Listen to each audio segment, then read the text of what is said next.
ముఖ్యంగా అమెరికాలో ఉన్న తెలుగు మిత్రులకు నేను ఇచ్చే సమాచారం, ట్రంప్ పాలసీలు ఎఫెక్ట్గా ఉన్నాయని చాలామంది టెన్షన్లో, అందరూ రెసిడెంట్స్లు కాకుండా, సిటిజన్స్ కాకుండా మిగతా వారు అందరూ, ఈవెన్ H1 వీసాలు ఉన్నవారు, B1 B2లో ఉన్నవారు, ఇల్లీగల్ ఇమిగ్రెంట్స్, ఒకటి మీరు టెన్షన్ పెట్టుకోకండి. నేను నా ప్రియమిత్రులైన ట్రంప్ గారికి, మీకు తెలుసు కదా నేను ఎంత అద్భుతంగా ఆయనకి 2016లో క్యాంపెయిన్ చేశాం. కేవలం స్వింగ్ స్టేట్స్ మన తెలుగు వారి ద్వారా, అదే అంటాను మాటికి, మన తెలుగు సత్తా చూపిద్దామన్నాం, చూపించాం. కేవలం 44 ఓట్ల మెజారిటీతో పెన్సిల్వేనియా, విస్కాన్సన్, మిషిగన్ 2016లో ఎలక్ట్రల్తో ట్రంప్ గెలిచారు. నేను 1 ఇయర్ క్యాంపెయిన్ చేశాను. ఇప్పుడు మరలా 2024లో ఆయనకు వ్యతిరేకంగా నేను బుక్ రాసినప్పుడు ఆయన ఆ సత్యాలు గమనించి, నేను చెప్పిన 4 జరిగాయి, మీరు ఓడిపోతారు 2020 అన్నా ఓడిపోయారు, మీకు కరోనా వస్తుందన్నాను వచ్చింది, మీరు జైలుకి వెళ్తారన్నాను వెళ్ళారు, మిమ్మల్ని ఇంపీచ్ చేస్తారన్నారు చేశారు. 8 నెలల క్రిందట ఆ బుక్ రిలీజ్ చేసిన ద్వారా ఒక దైవజనుడిగా ఆయన నన్ను గుర్తించి, సత్యాన్ని తెలుసుకొని మార్పు చెంది 3 కండిషన్లో 2 కండిషన్లు ఆయన ఒప్పుకున్నట్టు ఎలక్షన్స్కు ముందే నేను ఒక పెద్ద ఛానల్లో ఇంటర్వ్యూ ఇవ్వడం జరిగింది, మన తెలుగు ఛానల్.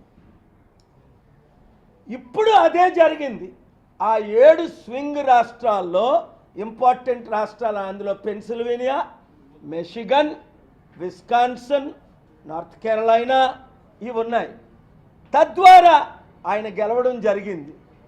అయితే మన తెలుగు ప్రజల్లో, తెలుగు మిత్రుల్లో ఐక్యమత్యం లేనందున కమ్మోలని కమ్మోలు గ్రూప్ పెడతారు, రెడ్డోలని రెడ్డోలు గ్రూప్ పెడతారు. ఈ వద్దు మనకి. మనం అందరం భారతీయులు, మనం అందరం తెలుగువారు. కులాలకు మతాలకు అతీతంగా మనం కలిస్తే మీకు న్యాయం చేసే బాధ్యత నాది. 1, మీరు ప్రార్థించండి. 2, నేను అనౌన్స్ చేసే డేట్కి మీటింగ్కి రండి అక్కడికి, వాషింగ్టన్ డీసీకి. 3, ఏప్రిల్ 18 లాస్ ఏంజలస్లో మీటింగ్ పెడుతున్నాం. 4, అందరికంటే మోస్ట్ పవర్ఫుల్ నా మిత్రుడు, నేను ఆయనకి జాబ్ ఇవ్వడానికి ఇంటర్వ్యూ చేశాను, సెనెట్ చైర్మన్ ఇప్పుడు జాన్ తూన్ గారు. ఆయన కొరకు ప్రార్థించండి, ఎందుకంటే మంచి దైవజనుడు. 5, ట్రంప్ మనస్సు మారాలని ప్రార్థించండి. 6, డాక్టర్ కేఏ పాల్ అనే యాప్లో మీరు జాయిన్ అవ్వండి.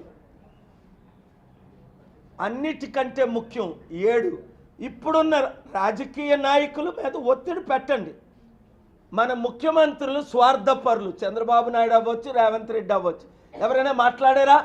ఎవరైనా లెటర్ రాశారా? నేను ఎందుకు మీడియాలో వస్తున్నాను సీక్రెట్గా ఇవన్నీ చేస్తూ? ఇంతకుముందు చేసాం, గెలిచాం. మనం లేకుండా, మన భారతీయులు లేకుండా, ముఖ్యంగా మన తెలుగు సత్తా మనం చూపించున్నాం. అమెరికాలోనే వాళ్ళెవ్వరికీ రాని జనాలు 50 రాష్ట్రాల్లో లక్షల మంది, ప్రతి స్టేడియంని ప్యాక్ చేసాం 50 రాష్ట్రాల్లో. అవన్నీ చూసే 6 ప్రెసిడెంట్లు నా మీటింగ్లకు రావడం జరిగింది.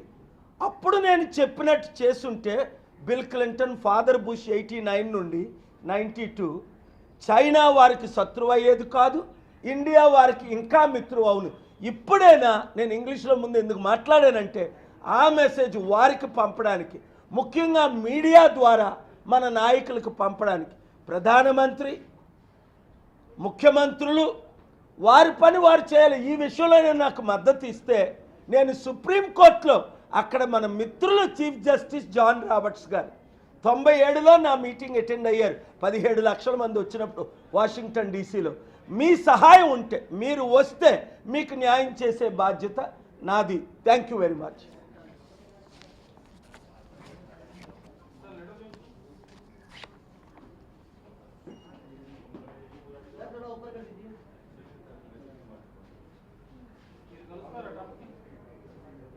తప్పకుండా. అన్నిటికంటే ముఖ్యం జాన్ తూన్ సెనెట్ అప్రూవల్ అవ్వకపోతే ట్రంప్ ఏమీ చేయలేరు. ఈరోజు మోస్ట్ పవర్ఫుల్ నా మిత్రుడు, ఆయన కాంగ్రెస్ మ్యాన్గా ఓడిపోతే ఆయనకి జాబ్ ఇచ్చా 2002లో, ఆయన ఇప్పుడు సెనెట్ చైర్మన్. సో దేవుడు మనకి అన్ని అవకాశాలు మంచిగా ఉన్నాయి. నేను వెళ్తాను, మీ మద్దతు కావాలి.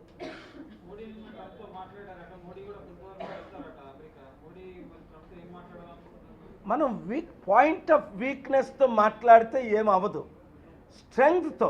ఇండియా అవసరం అమెరికాకి ఎందుకు ఉందో నేను క్లియర్గా ఎక్స్ప్లెయిన్ చేశాను. అమెరికాకు ప్రధాన శత్రువు చైనా. ఇప్పుడు ఈక్వల్ పవర్స్లో అనేక మార్గాల్లో ఈక్వల్ పవర్స్తో ఉంది చైనా జీడిపి మన జీడిపి 89లో సమానంగా ఉండేది. నేను చెప్పినట్లు అమెరికన్ ప్రెసిడెంట్స్ చేయలేదు గనుక, ఇండియన్ ప్రైమ్ మినిస్టర్స్ చేయలేదు గనుక ఈరోజు మన జీడిపి 3 ట్రిలియన్లు అయితే వాళ్ళ జీడిపి 7 రెట్లు 21 ట్రిలియన్. మన చుట్టూ ఉన్న దేశాలని చైనా ఆక్యుపై చేసేసింది, కొనేస్తుంది. శ్రీలంక చూడండి, మన్మార్ చూడండి, నేపాల్, బంగ్లాదేశ్, ఎవడు మన మాట వినడం లేదు. మన లీడర్స్కి సరి అయిన విజన్ లేక, ఈ రాజకీయ నాయకులకి స్వార్థం ఎక్కువైపోయి దాచుకోవడం, ఎలక్షన్లో ఖర్చు పెట్టడం, ప్రజల్ని మర్చిపోవడం. కనుక ఇప్పుడైనా నేను మాటికి మన తెలుగు సత్తా చూపిద్దామంట, ఇంతకుముందు చూపించాం కనుక. సో ఇప్పుడైనా తెలుగు మిత్రులందరూ నాతో ప్రేయర్ చేయండి, నాతో జాయిన్ అవ్వండి. డాక్టర్ కేఎఫ్ పాల్ యాప్తో జాయిన్ అవ్వండి. Social media, Facebook, Instagram. Problems మీ పిల్లలకి అక్కడ ఉంటే నాకు మెసేజ్ పెట్టండి. ఈ పేర్లన్నీ మనం డిస్ట్రిక్ట్ కోర్టులో వేయచ్చు, సుప్రీంకోర్టులో వేయచ్చు. టైం ఉంది. సామధాన భేద అవసరమైతే ఫైట్ చేసి గెలుస్తాం, ఓటమి అన్నది ఉండదు. ప్రేయర్ చేసి బట్టే ట్రంప్ మారబట్టే మంచి జరిగింది ఇప్పుడు ఆయనకి. లేకపోతే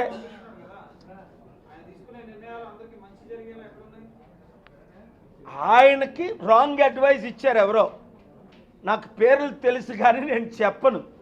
అవన్నీ పెడితే ఇంకో వాళ్ళంతా గ్యాంగ్స్. ఇప్పటికే నాకు రాజకీయ నాయకుల శత్రువులు. నేను వెళ్ళినప్పుడు పర్సనల్గా మాట్లాడినప్పుడు సెనెట్ చైర్మన్, స్పీకరు ఇంపార్టెంట్.